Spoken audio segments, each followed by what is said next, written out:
We're less than 2 weeks away from Election Day 2025. It may be technically considered an off year nationally, but there are plenty of races you should care about. This is Today as It Happened. Good Wednesday evening to you. I'm Holly Furfer here with your chronological look at the biggest events and stories of the day. From President Donald Trump demanding millions from the Justice Department over past investigations to the ongoing impacts of the federal government shutdown.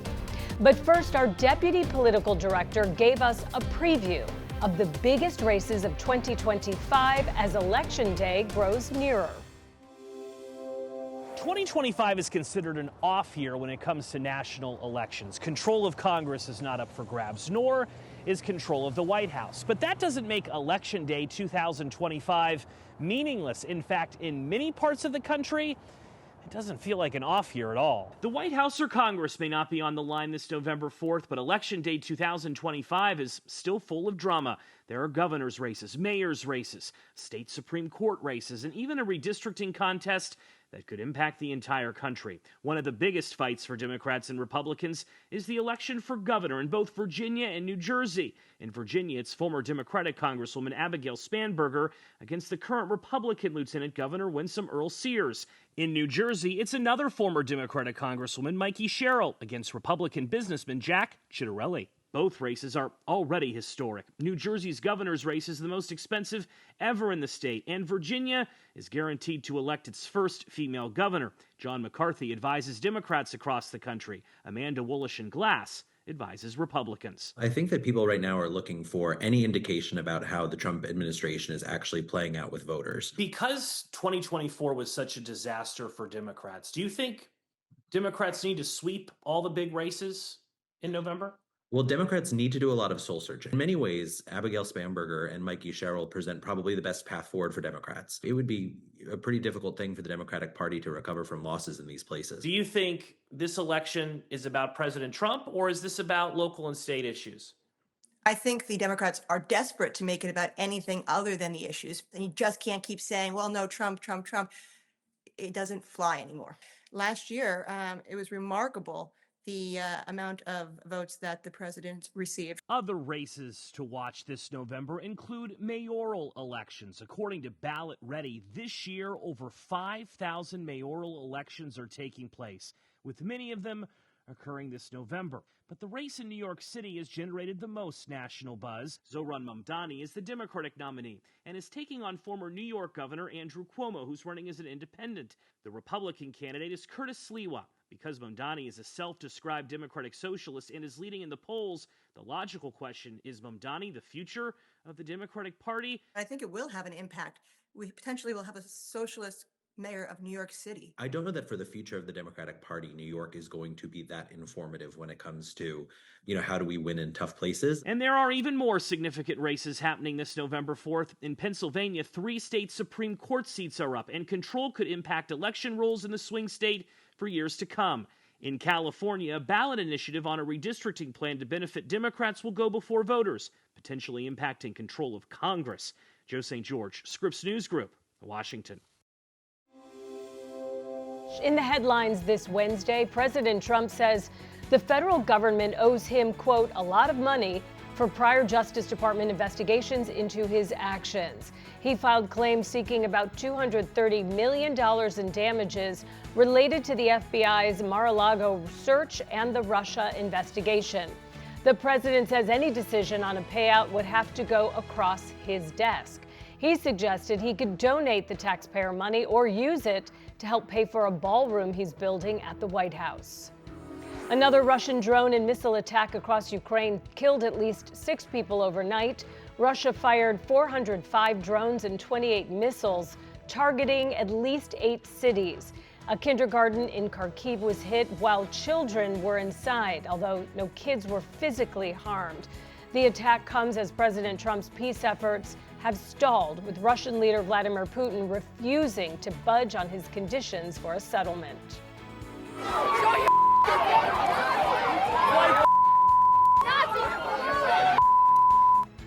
An immigration enforcement sweep on New York City's Canal Street turned chaotic Tuesday. ICE and Border Patrol agents arrested street vendors in the area known for selling knockoff designer goods. Angry bystanders surrounded officers and tried to block their vehicles while chanting, "ICE out of New York." Agents threatened demonstrators with pepper spray and made additional arrests. Heavily armed federal agents also arrived with a military tactical vehicle. The Louvre Museum reopened today with long lines. It's been 3 days since thieves stole 8 pieces from France's crown jewels in one of the century's biggest museum heists. The Sunday morning theft is valued at more than $100 million. French officials are calling it a cultural wound compared to the Notre Dame fire. One gallery remains closed as investigators work to understand how the security failures happened. Coming up on Today As It Happened. What they did was wrong, and when somebody does what's wrong. Now, with the country, it's interesting because I'm the one that makes the decision, right? And that decision would have to go across my desk. Welcome back to Today As It Happened. All right, let's check back in on our daily briefing of today's top stories. The murder trial of Illinois Sheriff's Deputy Sean Grayson is underway. He's charged with murdering Sonia Massey after she called 911 for help on July 6, 2024. The hearing began with prosecutors saying Grayson ignored his training when he shot Massey in her Springfield home. Grayson faces 3 counts of first-degree murder. Prosecutors say body camera video will show Massey posed no threat when Grayson shot her during a confrontation over a pot of hot water. Grayson's attorney says the use of force was reasonable. California Governor Gavin Newsom says he's deploying state National Guard members and California volunteers to help staff food banks amid the ongoing government shutdown. Newsom said the action mirrors steps he took during the COVID-19 pandemic. The governor warned the continued shutdown could disrupt the CalFresh program that provides food benefits to around 5.5 million California residents. Newsom called out President Trump, saying his failure is literally taking food out of people's mouths. Pentagon leaders have significantly altered how military officials will speak with Congress after new memos were issued last week. Defense Secretary Pete Hegseth ordered Pentagon officials, including the chairman of the Joint Chiefs, to get permission before any communication with Capitol Hill. The memo was issued the same day most Pentagon reporters exited the building rather than agree to new restrictions on their work. These changes appear to be part of Hegseth's effort to exert tighter control over department communications. President Trump saying the federal government owes him money, a lot of it, for prior Justice Department actions and investigations. The New York Times saying the total could be as high as $230 million, stemming from damages related to the FBI's Mar-a-Lago search and the Russia investigation. The president saying any decision on a payout would have to go across his desk. He suggested he could donate the money to charity, which is taxpayer money, or he could use it for White House renovations. So let's talk about it now with our senior political director, Andrew Rafferty, and our White House correspondent, Haley Bull. And Ralph, I'll start with you. What started all of this? There were boxes of classified documents at his home in Mar-a-Lago. He was asked to return them. He didn't. So why is he asking for compensation? Yeah, well, the Mar-a-Lago, that's one of these complaints. Again, you mentioned it was started by the New York Times, or first reported by the New York Times. The other has to go what the Trump administration has affectionately continued to call the Russia hoax during his first stint in office. And these are complaints, and they are complaints that oftentimes lead to an actual lawsuit. But it was the New York Times first reporting this and saying that the total could be, as you mentioned, $230 million, and then him being asked about it at the White House yesterday. And so they deal with this idea of harassment. They deal with an idea of being a violation of rights, and essentially compensation for what the Trump administration has continued to call a miscarriage of justice. These, important to note, Del, were filed in that interim between his 2 stints at the White House, before the 2024 election. But now that he controls the Department of Justice, along with the executive branch, they are coming to light more with a more serious tone to them because, again, this is millions of dollars at a time when many government workers are out of a job. And of course, as you mentioned, he said yesterday, talking about potentially using it for the White House, which we saw those images of the East Wing yesterday being demolished. So, Haley, what exactly are they saying at the White House? Well, President Trump said he is not looking for money when he was pressed on the report in the Oval Office just yesterday, but that they probably owe him what he called a lot of money. And while the Justice Department is not weighing in on the claims, the New York Times first reported, a spokesperson for President Trump's legal team telling Scripps News, quote, President Trump continues to fight back against all Democrat-led witch hunts, including the Russia hoax and the unconstitutional and un-American weaponization of our justice system by crooked Joe Biden and his handlers. Now, Trump initially appeared surprised at the notion when pressed on that yesterday in the Oval Office, noting he would give money to charity or the White House as renovations are underway, saying this. I don't know what the numbers are. I don't even talk to them about it. All I know is that they would owe me a lot of money, but I'm not looking for money. I'd give it to charity or something. I would give it to charity, any money. But look, what they did, they rigged the election because what they did was wrong. And, when somebody does what's wrong. Now, with the country, it's interesting because I'm the one that makes the decision, right? And, that decision would have to go across my desk. And it's awfully strange to make a decision where I'm paying myself. In other words, did you ever have one of those cases where you have to decide how much you're paying yourself in damages? But I was damaged very greatly, and any money that I would get, I would give to charity. And President Trump appeared to allude to it last week when stressing what he views as weaponization of a political opponent.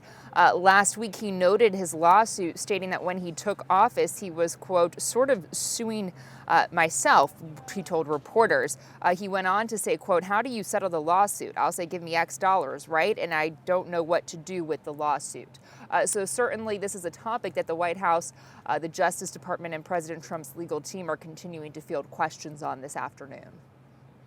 Yeah, stand by, because as you might suspect, I have a couple more questions to ask you. But Raph, they're talking about this on Capitol Hill as well, including the Speaker of the House. So what is being said?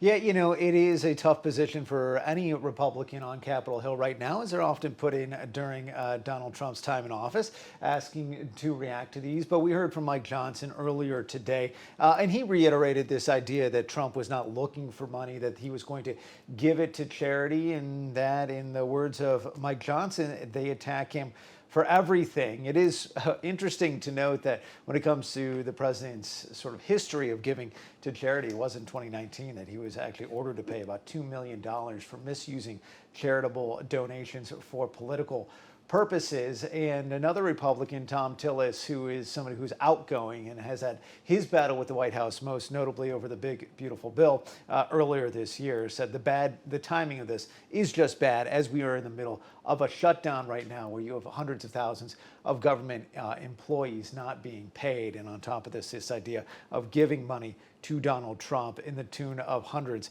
of millions of dollars. So look, I think this is something that Democrats, a fight that they are willing to have, happy to have. But again, it's an example of something being reported. Donald Trump not really known for directly knocking down any specifics. He's not somebody who categorically denies things. And so as long as this festers, I think Democrats see an opportunity. Haley, I told you I'd circle back. And the president saying he has the final say on what happens, does he? Well, that is certainly what he is suggesting. As he said, the decision would have to go across his desk. The Justice Department manuals suggest that settlement authority beyond a certain threshold must have approval by the Deputy or Associate Attorney General. Of course, some of the top officials at the Justice Department, including Deputy Attorney General Todd Blanche, were previously a part of President Trump's legal team. Now, a Justice Department spokesperson, when pressed on whether officials would be conflicted, stated, quote, in any circumstance, all officials at the Department of Justice follow the guidance of career ethics officials. So certainly a lot of questions that remain going forward on this topic, Dell. Our senior political director, Andrew Rafferty, our White House correspondent, Haley Bull, both of you, thank you very much. Up next on Today As It Happened.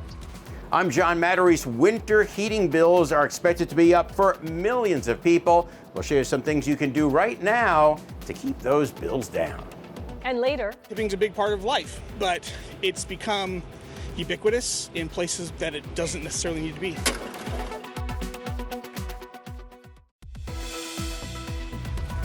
so glad you're back with Today As It Happened. I'm Holly Furfer, here with your daily rundown of the day's top stories.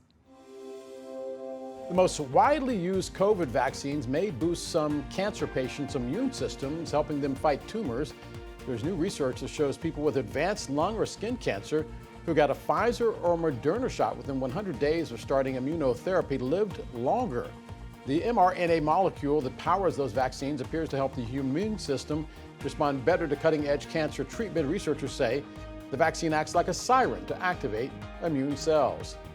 The Trump administration is preparing for a visit from Saudi Crown Prince Mohammed bin Salman. The trip is tentatively set for November 17th through the 19th. It could be the first visit by a foreign leader in Trump's second term, a state visit. Work is underway right now to prepare a package of agreements that Trump and the Crown Prince could sign during that visit. Many are expected to be commercial and trade deals under a strategic economic partnership framework.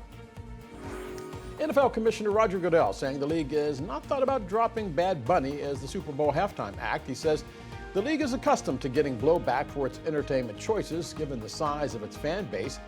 Bad Bunny has been vocal in his opposition to President Trump and his policies, the president calling the NFL's decision crazy and ridiculous. Whether you heat your home with gas or electric, millions of Americans are expected to have higher heating bills this winter. But the good news is there are ways to keep that bill down while still keeping your home toasty. Everything touchscreen, easy to use. Jacob Reyes says his old furnace was an energy hog. Every time the heater would turn on, it would just knock. So he had this new energy efficient one installed. Nick Glace of Arlinghouse Heating and Air says there are cheaper ways to keep your heating costs from skyrocketing, starting with changing your air filter, usually every 3 months for $20 or less. This one doesn't look too bad, yeah. He says an annual tune-up, usually $75 to $100, is also essential. We're going to check gas pressures on it, make sure that we've got good flow into the heat exchanger. Mark Huffman with Consumer Affairs says keep cold air out by properly sealing doors and windows. Over time, especially if they're older, they'll develop cracks, there'll be little gaps. An energy audit with a utility or energy company can help identify where those gaps are. Another savings tip, buy yourself a programmable or smart thermostat for less than $100. When you're asleep and you're at work, why keep the house heated at that same level? And Huffman suggests asking your utility company about programs they offer to help you save. The National Energy Assistance Directors Association says home heating will cost nearly 8% more than last year, averaging $976. With a new furnace and new thermostat, Reyes is hopeful for lower bills. We're very happy, very, very happy. So you don't waste your money. Tipping started off as a small gesture to thank someone for their service. But throughout the years, consumers say it has grown into tipping fatigue. The tipping option seems to show up like everywhere you go now. Tipping's a big part of life, but it's become ubiquitous in places that it doesn't necessarily need to be. Because a lot of stores, they add it on sometimes, whether you want it to or not, and they already raise prices. Whether it's at a restaurant, when you order a cup of coffee, or when you pick up dry cleaning, customers are often given the option of leaving a tip when they check out. Some factors to consider. Thomas P. Farley, known as Mr. Manners, who is an etiquette expert, believes there are some services where tipping is non-negotiable. If you're getting a professional service done, such as your hair, nails, or a massage, getting a visit from housekeeping, or are getting help from a bellhop, or if you're using a rideshare ride, or if you are eating at a restaurant, whether it's dine-in or dine-out. There is a convenience factor there. If you really don't like tipping, well, you could cut your own hair, you could make your own food, you could not get in an Uber, you could not use Postmates or DoorDash or any of these features that make our lives easier, more fulfilling, and more convenient. But they do come with a price. But Thomas says there are situations where tipping is discretionary. If you go into a 7-Eleven and you buy a bag of potato chips and a cashier drags a bag of potato chips across an infrared scanner. And when you go to pay, there's a tip screen for you there. If you're feeling particularly generous that day, if you're feeling like you got extraordinary service with that ringing up of that bag of potato chips, I would certainly not tell you not to tip, but those are the situations where not only is it discretionary, but absolutely not required. Recent data collected by Pop Menu, a restaurant marketing platform, found 43% of customers say they're tipping less this year due to tipping fatigue. 66% of consumers say they feel pressured to hand over a tip when digital payment screens suggest gratuity amounts. And 52% of people tip because they feel bad for the worker. Anything manual labor gets tip. Grocery stores don't get tips. You know, if I have to do 90% of the work, I'm keeping 90% of the money. If they do a good job, I'll tip them. If they messed up the orders or their service was bad, then I won't tip them. Thomas says if you don't want to leave a tip or can't spare the extra expense, there's always the good old-fashioned thank you. They may mean more than even the modest amount of tips, which candidly sometimes don't even go to the servers themselves at all. Marie Cornell, Scripps News Group. Coming up on Today As It Happened. This is an extraordinarily dangerous moment. An authoritarian president proceeding to attack free speech, attack free press, weaponize the Department of Justice, and use it against those who disagree with him.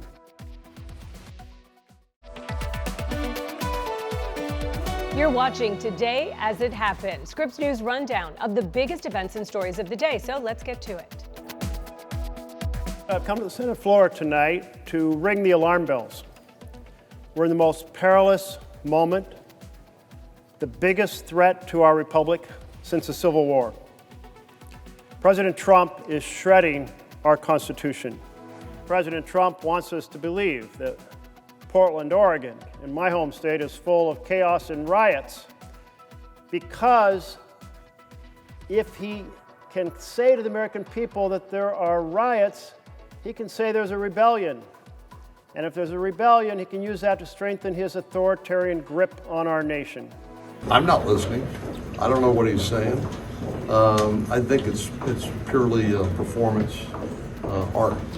He's trying to put on a show for his base back home, his political base. It means nothing.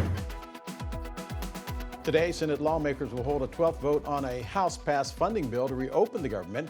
That vote likely dead on arrival.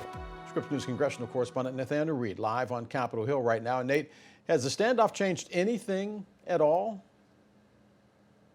Not really, but we've seen these competing pressures from both Republicans and Democrats where they're just getting further and further dug in on their positions. They are not changing what they are negotiating with publicly. They're not really having many conversations behind the scenes. There was one conversation between the Speaker and the House Minority Leader, Hakeem Jeffries, that was reported to take place over the weekend. The Speaker acknowledging that took place, but we didn't get a lot of details from what the two men talked about.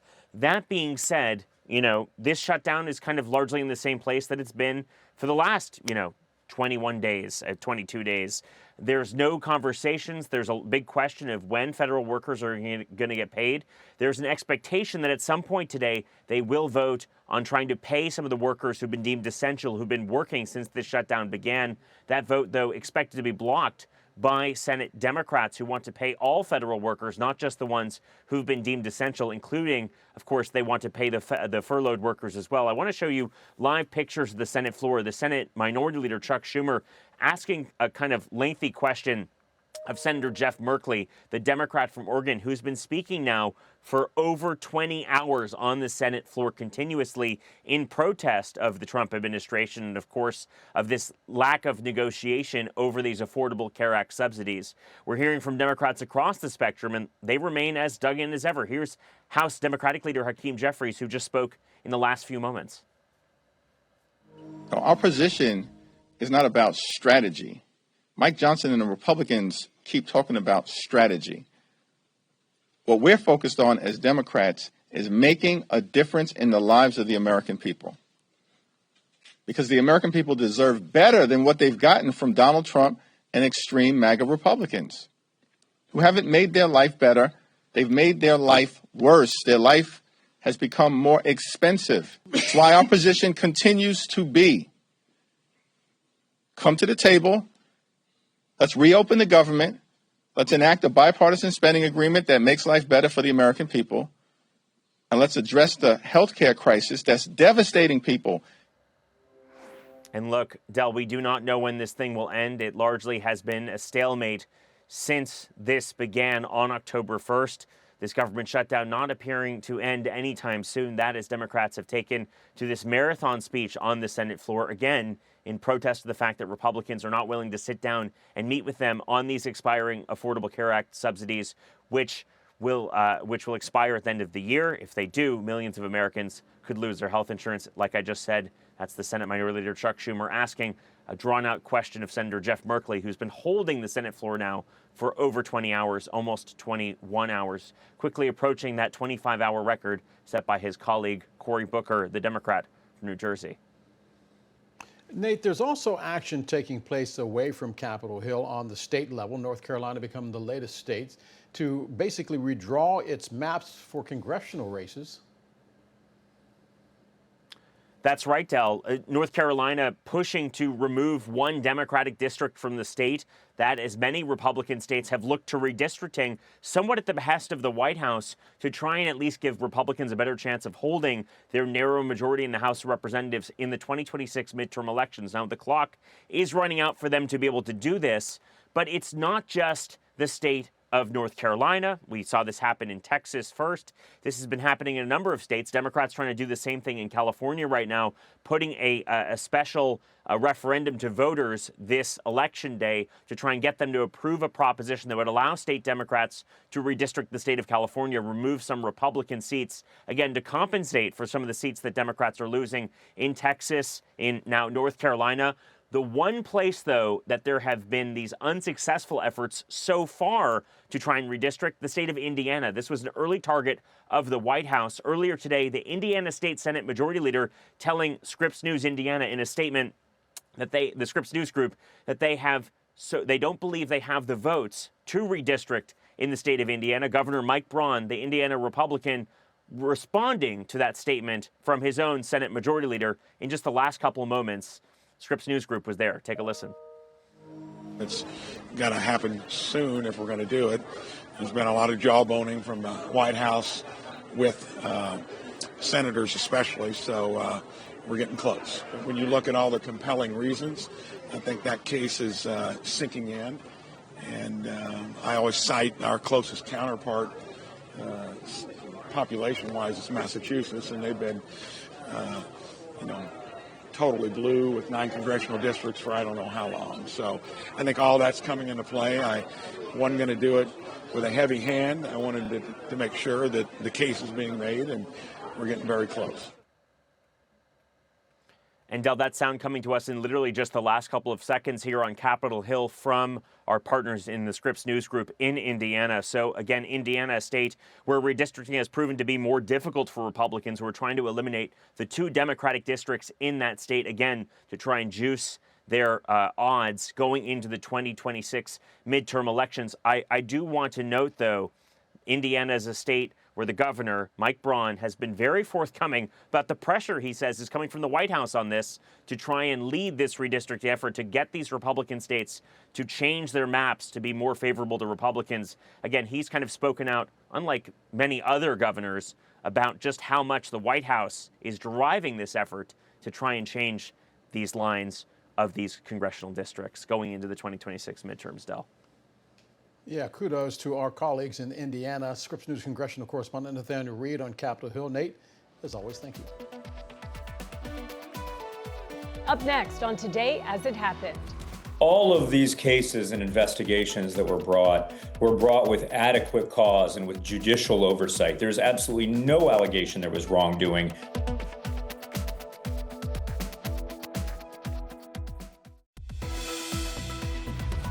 Welcome back to Today As It Happened. I'm Holly Furfer.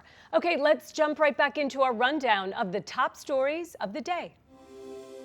Washington Wizards are offering 500 free tickets to federal employees hit by the shutdown. The tickets are for Sunday's game against the Charlotte Hornets. They are first come, first serve. After those free tickets are gone, the Wizards say they will sell the others for $10 to government employees. President Trump saying the federal government owes him a lot of money.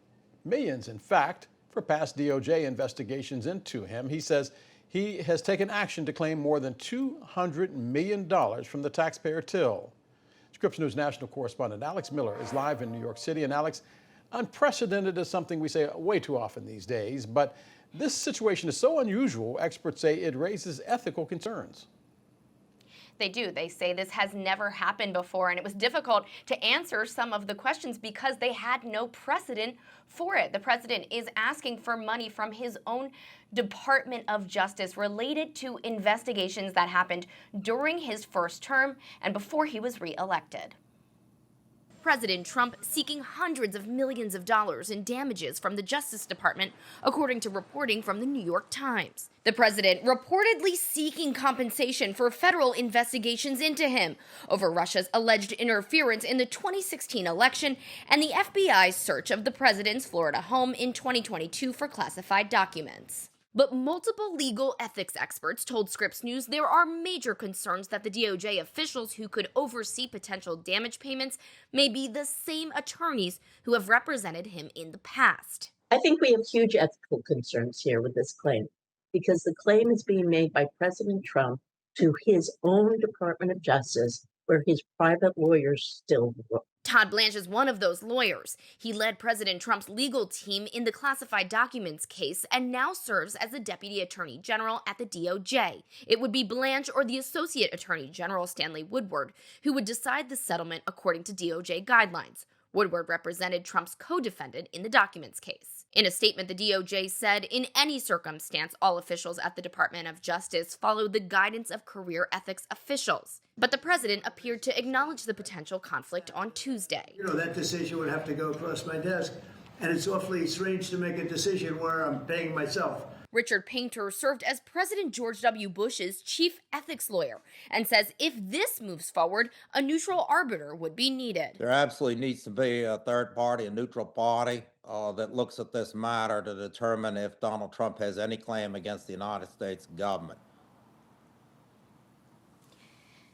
And Del, it remains unclear who that third party inside of the DOJ would be, as ethical oversight appears to be shrinking there. Attorney General Pam Bondi fired the top ethics advisor over the summer. And President Trump says that if he does get paid this money, that he's going to give it all to charity. And we spoke to his lawyers, his personal lawyers, who said that he's going to continue to fight against what he calls Democratic witch hunts. Alex, the legal experts you talked to say there might not be much merit to this claim. Why is that?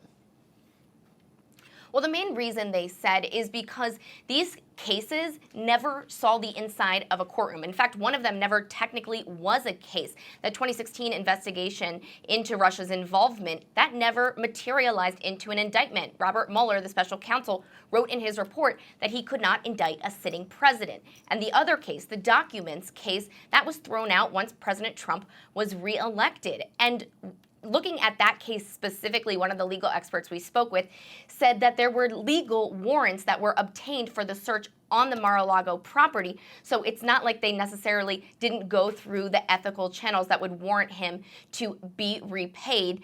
And on top of all of that, one of the legal experts told us that there's the emoluments clause, which says that the president cannot benefit in any way, whether it's specific benefits, profits, compensation from his office while he is sitting in as president. Alex Miller, our national correspondent, live for us in New York City today. Alex, thank you very much. Let's go to David Beck now. He is the executive director of the nonprofit Center for Election Innovation and Research. He's also a lawyer who worked with the Justice Department's Civil Rights Division. Thanks for being with us. This almost sounds like the president thinks he can be judge and jury. Is that a correct interpretation of what we're seeing? It appears so. He appears to think he can order his Department of Justice and Department of Treasury to pay money into his own pocket for apparent wrongdoings. But it's important to remember a few things here. First, all of these cases and investigations that were brought with adequate cause and with judicial oversight. There's absolutely no allegation there was wrongdoing in any of these cases whatsoever. And in fact, as you just heard from Alex, Many of these cases were dismissed by the Trump administration themselves after he took office. So there's no indication there was wrongdoing whatsoever that would justify any kind of payment.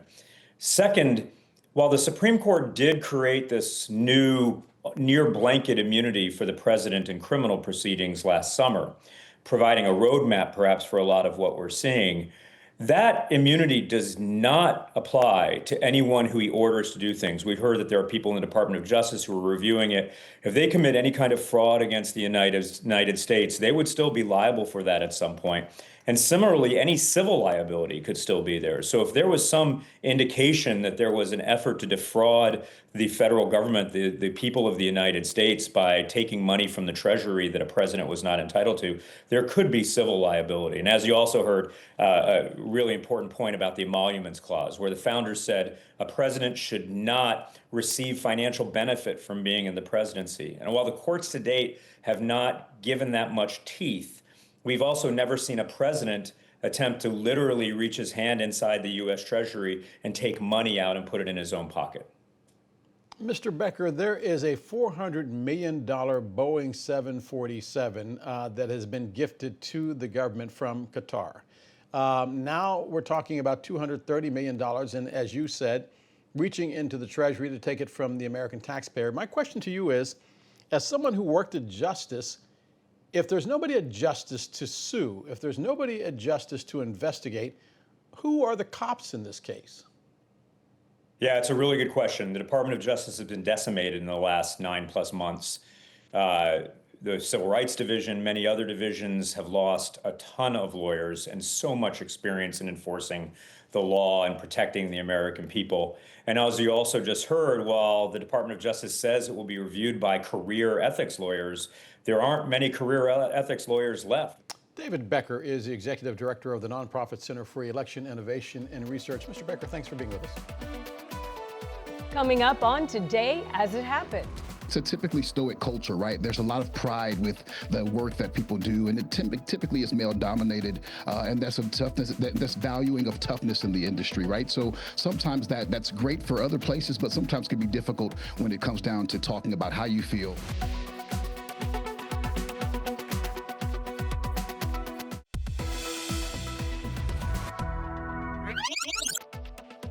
A new survey shows mental health struggles are getting worse for construction workers. 64% of U.S. construction workers say they've experienced anxiety or depression in the past year. Now, that's up from 54% last year. The survey by design build firm Clayco included more than 2,000 construction workers and executives nationwide. But there is good news, and that is the fact that more workers are getting help. Dan Lester is the Vice President of Field Culture and Inclusion at Clayco and joins us now to talk more about the study's findings and what can be done going forward. Thank you so much for being here.